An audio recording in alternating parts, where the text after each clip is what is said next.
But another thing that your body is getting sensors from is all these muscles. Now, what happens? So if you're, let's say your muscle tone is, let's say you're a little floppy or a little tense or something's not right with your muscle tone set.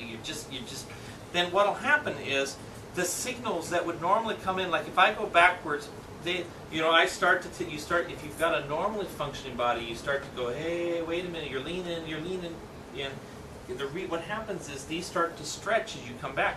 If your nervous system is firing well and your cerebellum is functioning right, it's starting to tell, oh, you're falling backwards, and then it will start to bring you back here. If you go and you go and you go and you go and you go and you go and you go, it's like you're going to fall over. Go, why didn't all this information, as they started to stretch, they were falling? Why didn't that information go to the brain? And why didn't your brain then respond? You see, and so these are the questions we have to start asking. We have to kind of sort our way through it. It's just absolutely fascinating. So that's one. So that's the second area of your cerebellum. The third part of your cerebellum is the part that communicates with your brain. So your brain, when it decides to make a movement. Remember how I originally thought it was, okay, the brain, the motor strip up here in the frontal lobe, says, okay, move my arm, whoop, good, cerebellum smooths it out, we're good to go. But that's not like that. There is, one of the places that you have a hardwired fiber optics track is from your frontal part of your brain here to your cerebellum. In fact, it has a word, the corticopuntocerebellar pathway. Now, why is that important to you? Well, the size of it is really dramatic comparatively. The fibers are about 20 million fibers going from that section down to your cerebellum. Now, the one that sends all the signals down to move your arms and hands, 1 million. Not insignificant, but you go 1/20th of the size of the highway between your brain and your cerebellum. What does that mean? What it means is there is a huge conversation that happens between that part of your frontal, when your body is planning movement, and when the cerebellum is deciding and picking the movement patterns and things like that to incorporate. There is a tremendous amount of dialogue that's happening between those parts of the brain. Your brain has like a fiber optics pathway that's the biggest fiber track in your brain. So what I think your brain does is your brain runs some scenarios.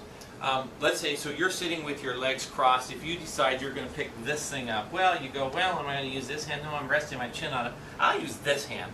And then you go, well, if I just go up here, what's going to happen? I'm going to hit the table, right? So then you understand you have to actually plan, well, okay, I don't want to leave my leg crossed. All this stuff is going on. Your brain is running. You just decided you're going to pick up the cup, right?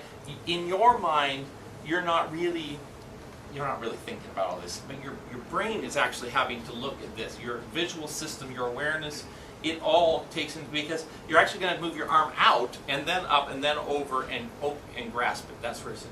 So the planning is very complex, and so that frontal, this part here in the premotor, some of these things where these motor decisions are being made, they're feeding down to your cerebellum. Your cerebellum is saying, well, like if I'm laying down and I go, have you ever tried to drink something while you're laying sideways and it doesn't work so well? You got to prop up and stuff. So the position of your body incorporates and has to dialogue with the brain that's making the movement, and that's very sophisticated what happens. And so that is one of the things that has to happen, is that part of your brain has to communicate with it.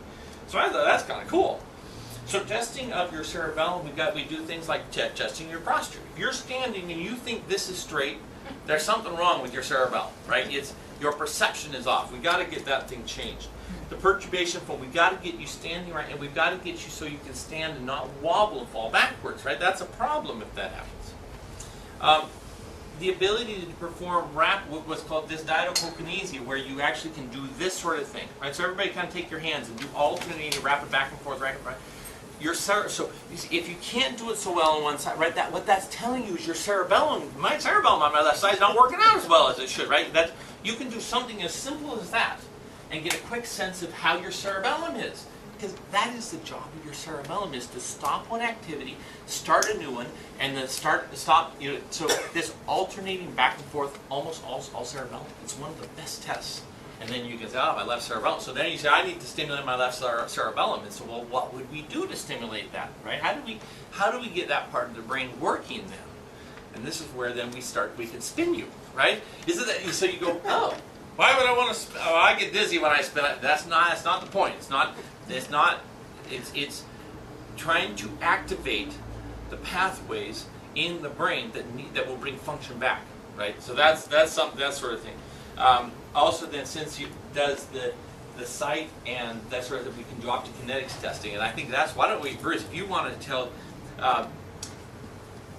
so I've been going to these classes, right, and you hear about these crazy things, but in my own office, here Bruce came and he's having this myoclonal, he got in a truck rack, and and those of you who saw him, like you saw him, right, anyone else who had an appointment when you came in, you'll never forget, and he looks different, doesn't he? So Bruce, you want to just take a couple minutes and say what happened to you and kind of how this went for you? Sure. All right. It was April of this year. I was driving a semi from Airport Way to get on 205 South, and with a brand new truck, and the computer, I think it was, applied the left front brake of the truck on the corner and rolled the truck over. A stability control system, they called it, to compensate for a driver not paying attention to what he's doing. And anyway, I had plastic milk cartons on bail, plastic milk cartons to be recycled, and when that brake hit, the load shifted and just rolled the truck over. And we went till October. Basically, I was getting worse. I came in with neck pain and lower back pain, and the twitching, and it just kept getting worse. I mean, I'd leave here feeling pretty good. He would like this. I mean, this is what he was looking like, and trying to get that to stop was, we could stop it temporarily, because there was a section up here in his neck that, and it changed a little bit. We got it to be less jerking, but it couldn't. You would leave, and within hours it was back, right? I mean, we couldn't get it to stop. What did the doctor say? Nothing wrong with me.